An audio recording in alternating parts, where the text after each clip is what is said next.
Hey there, this is your teacher sir Rehan Sahab. बेटा, gas से मुतल्लिक मैं आपको सबसे पहले बताता चलूँ कि किसी भी सब्जेक्ट की अगर आपको गैस चाहिए हो तो उसके लिए आपके पास यहाँ पे नंबर मैंने बताया हुआ है, यहाँ पे मुझे व्हाट्सएप कर दीजिएगा। इंशाल्लाह आपको उसके गैस पीडीएफ फॉर्म में इस सब्जेक्ट के भी इंशाल्लाह आपको प्रोवाइड कर दिए जाएंगे। लेकिन आपके लिए बहुत ज़रूरी है कि आप इसको समझिए जो भी मैं आपको गैस बताऊंगा, because this is my subject. तो आपको पता होना चाहिए अबाउट बेसिक थिंग किस तरह से पेपर आपको आएगा। तो प्रोज की सबसे पहले बात करते हैं। Your prose is actually of 10 chapters. जब आपके 10 चैप्टर्स हैं तो 10 चैप्टर्स के अंदर से किस किस तरह से क्वेश्चन और कौन कौन से आने के सबसे ज़्यादा चांसेस हैं, मैं जल्दी जल्दी से ज़रा आपके सामने गाइड किया देता हूँ। ये याद रखिएगा कि आपका इंग्लिश ए का पेपर 50 मार्क्स कवरेज का है, इंग्लिश बी का पेपर 50 मार्क्स कवरेज का है, इसलिए आपको इन दोनों को इक्वल इंपॉर्टेंस देते वक्त अच्छे तरीके से करना है। आइए अब स्टार्ट करें। प्रोज के चैप्टर 1 की जब बात की जाती है तो जनाब theory of creation of earth and planets दोनों के बारे में आपको पता होना चाहिए।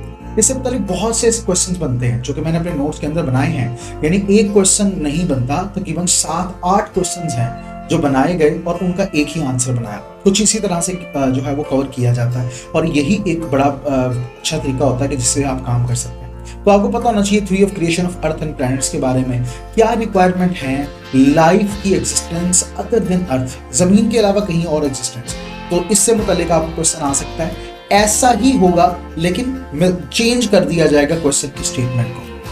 फिर आप टोटल नंबर ऑफ स्टार्स के बारे में बताइए कितने हैं, ये आपको डिस्कस किया गया है। फर्स्ट 2 पैराग्राफ्स के अंदर बताया हुआ सारी बातें हुई हैं, पहले पैराग्राफ में इसके बारे में कुछ ही रहना है। फिर जब चैप्टर नंबर 2 की बात करते हैं तो उसके अंदर साइंस ने किस किस तरह से किन किन शोबों में मदद की ये बताइएगा आप। फिर उसके बाद सैनिटरी कंडीशंस के ऊपर आपने बात करनी है। फिर क्या मेथड है डिहाइड्रेशन का, खुराक को महफूज करने के लिए साइंस ने हमें ओपन माइंडेड बनाया, कैसे, इसके ऊपर बात कीजिए। चैप्टर 3 की तरफ आते हैं तो कॉमन कॉज क्या है फेलियर की स्टूडेंट्स की उनके वालदैन की तरफ से, वालदैन की तरफ से। तो वो क्या है, मिस्टेकन एम्बिशन। जी हाँ, ऐसे ही मिलता है जिनका क्वेश्चन आता जाएगा। तो एम्बिशियस बॉयज जो होते हैं वो क्यों फेल हो जाते हैं फाइनेंशियल प्रेशर की वजह से, इसके ऊपर एक आपको क्वेश्चन आ सकता है। तो याद रखिएगा इससे मुतालिक कॉलेज के डीन का क्या रोल है और कॉलेज के डॉक्टर क्या रोल है, दोनों के बारे में आपको इंफॉर्मेशन होनी चाहिए। चैप्टर 4 की जब बात करते हैं एंड ऑफ टर्म की, तो एटीट्यूड क्या था डेचिस का वीकेंड पर, जनरल व्यू क्या है डेचिस का स्कूल लाइफ के बारे में। डेचिस को पॉकेट मनी खर्च करने की इजाजत नहीं थी, डेचिस और उसके सिबलिंग्स को, भाई बहन को, तो क्यों नहीं थी उसके ऊपर भी आपने यकीनन पढ़िएगा, क्वेश्चन आने के बहुत ज्यादा चांसेस हैं। चैप्टर 5 की बात करते हैं जेसी स्क्वायर का जो था वो क्या एहसास थे जब उसने किताबों को डिस्ट्रॉय कर दिया था, फेंक दिया था। फिर उसके बाद मिडनाइट वेंचर क्या था ऑथर का, ऑथर जो था वो नहीं जला सका अनवांटेड बुक्स को, यानी इन अदर वर्ड्स ऑप्शंस क्या थी उसके पास और फिर उसके अंदर जलाने वाली ऑप्शन को क्यों नहीं किया और क्यों उसने सोचा कि मैंने सिर्फ इनको जाकर दरिया में फेंकना है, तो ये इसकी वजह क्या थी। कौन किस किस्म की किताबें थी जो उसके पास जमा हुई थी फ्लैट में राइटर के, ये आपको पता होना चाहिए। चैप्टर 6 की बात करते हैं तो कैसे डॉक्टर ने एग्जामिन किया था, जब वो उसके पास गया, जी मेरे पास तो तमाम 1700 के करीब बीमारियां, जी मैं शख्सियत हूँ बड़ी आला किस्म की, तो क्या प्रिस्क्रिप्शन थी जो कि डॉक्टर ने उसे दी, क्या बीमारी थी जो राइटर को असल में थी। पहले तो ये बात ज़हन रखिए क्या बीमारी असल में थी, ठीक है, ये आप पहले ज़हन में रखें। और दूसरी बीमारी, दूसरी क्या कि जब वो ब्रिटिश म्यूजियम गया था तो किस बीमारी के इलाज या सिम्टम्स के बारे में जानने के लिए गया था, तो ये बेसिक इंफॉर्मेशन लाजमी ज़हन में रखिएगा। फिर चैप्टर 7 की बात करते हैं तो राइटर क्यों हिचकिचाया बैंक में दाखिल होते वक्त, क्या रीजन थी।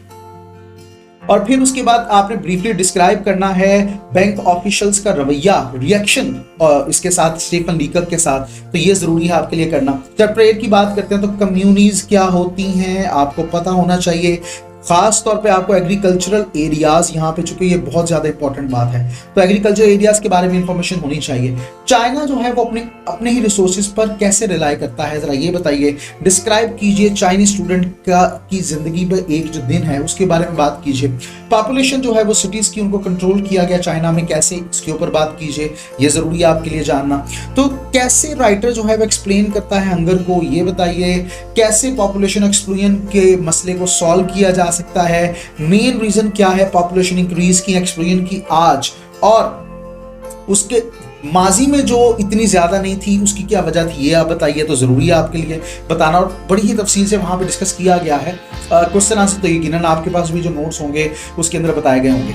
तो अबदुल रहमान के बारे में आप बताइए, पहले तो आप ये बताइए ये कौन थे, ये इन्फॉर्मेशन जो करैक्टर्स हैं ना उनके बारे में लाजमी ज़हन में रखिएगा, उनके एस्केप के बारे में बताएं, और जब अपने भाई के साथ भागे थे तो क्या था वो भी आपने ज़हन में रखना है, और कैसे उन्होंने ज़िंदगी गुजारी एस्केप के बाद 5 साल तक तकरीबन भागते रहे। अब्बासी जो खलीफा था उसने क्या कहा था जब गवर्नर का सर उसके पास आया था, काफूर में लिपटा, कैंफर में लिपटा। तो अल-हकम के बारे में बताइए, ये कौन थे, उन्होंने प्रमोट करने के लिए लर्निंग और स्कॉलरशिप को क्या किया अपने किंगडम में, इसके बारे में बताइए।